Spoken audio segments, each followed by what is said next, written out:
Ya, baiklah teman-teman, sebelum kita bahas tentang pelayanan kita, lebih kita akan ibadah singkat. Untuk itu, saya kita menyanyi dari Kidung Jemaat 18, Allah hadir bagi kita. Allah hadir bagi kita dan memberi berkat, melimpahkan kuasa rohnya bagai hujan yang lebat dengan roh kudus ya Tuhan baru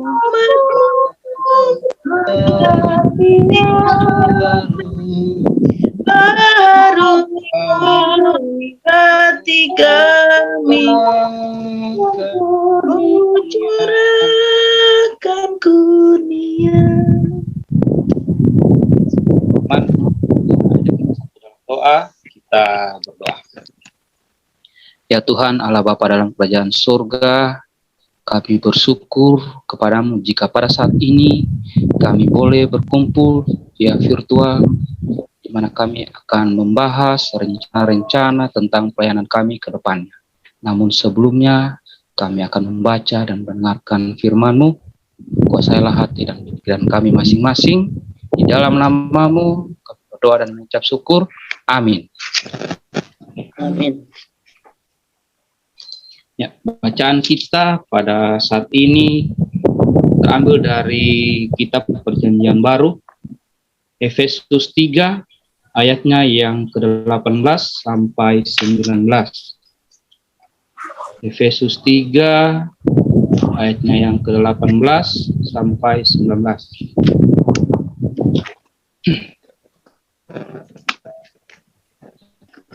Dengan judul Doa Paulus.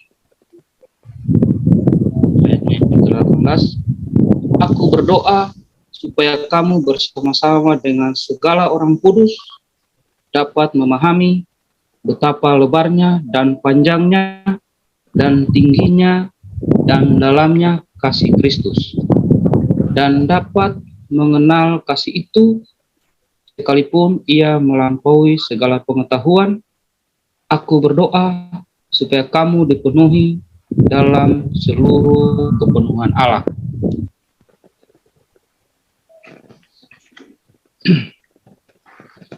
Ya, ini dalam bacaan kita pada saat ini bicara tentang kasih. Teman-teman, kadangkala kita berkata bahwa Tuhan tidak lagi mengasihi kita. Lagi-lagi kita terjatuh di dalam dosa. Tetapi di lain waktu, kita juga berkata dengan ceria, belakangan aku telah melakukan banyak kebaikan untuk Tuhan dan sesama. Rasanya Tuhan semakin mengasihiku. Dari dua pernyataan ini adalah hal yang umum dirasakan anak-anak Tuhan. Tetapi keduanya tidak sempurna. Teman-teman, kasih Allah tidak bisa diukur berdasarkan apa yang kita lakukan atau apa yang terjadi dalam hidup kita, apalagi dengan apa yang kita rasakan.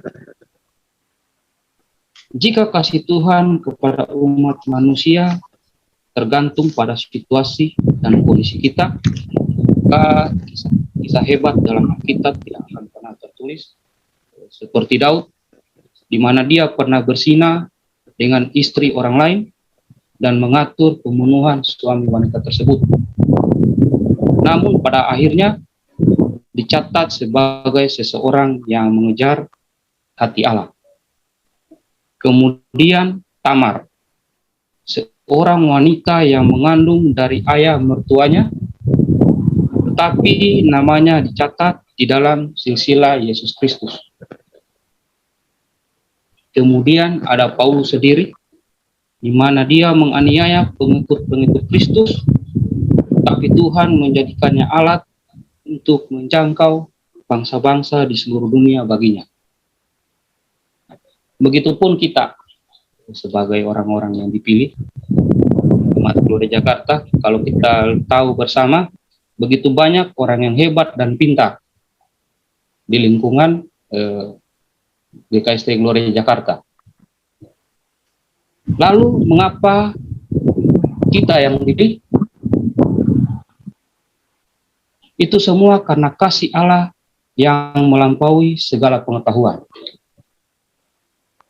Dan kebenarannya adalah ketika seseorang telah percaya kepada Tuhan, kasih karunia Tuhan cukup untuk mencuci bersih semua kesalahan dan dosa-dosa kita, seburuk apapun itu. Jangan biarkan iblis mengintimidasi kita, dan jangan pula kita mudah menghakimi orang lain atas apa yang telah dilakukannya. Kita tahu bahwa kita diselamatkan hanya karena kasih dan anugerah Tuhan setelah kita menerima pengertian yang benar tentang kasih Allah yang tak terukur itu, dan biarlah kita hidup semakin sungguh-sungguh mengasihi Tuhan dan melakukan kehendak-Nya. Amin. Ya Tuhan, tiap jam ku memerlukanmu. Engkaulah yang memberi sejahtera penuh setiap jamnya Tuhan. Engkau perlukan Tuhan selamat berbahagia.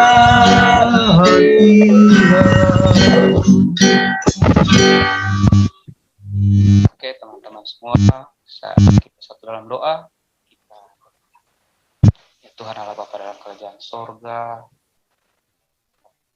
balas serah bersyukur jika pada saat ini kami sudah boleh melakukan pembahasan tentang rencana-rencana pelayanan kami di Bapak ke depan. Berkatilah rencana-rencana kami Bapak, agar depannya pelayanan-Mu tetap berjalan dengan lancar di kesempatan apapun. Kami juga berdoa untuk teman kami pada saat ini yang sempat join bersama kami dalam virtual, dan semuanya itu kami juga berdoa untuk masing-masing kami diberikan kesehatan supaya dalam pelayanan kami maksimal. Ampun salah dan dosa yang saya berbuat salah kehendak-Mu, di dalam nama anak Yesus Kristus kami berdoa dan mengucap syukur. Amin.